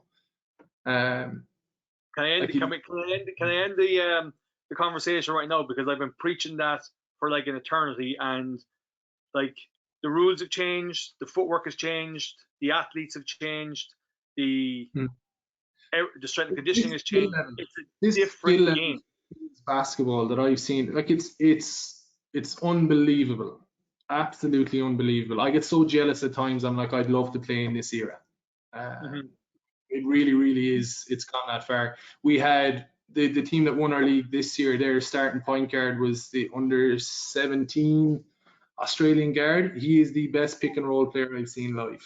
He's just never rushed, and he was in some of our clips that burned us. I didn't get a huge amount of good defense on him, but just the skill level of kids is through the roof. Yeah. Jess, you want to throw in that one? Yeah, sure, absolutely. Totally agree with everything Paudie said. I don't think in Ireland that we're starting the academies too late. What age do they start at? Under 14s, is it? Under 14, no, yeah. Yeah, so in Victoria they don't start until they're under 16, so bottom age under 16. So, but that's actually under 15.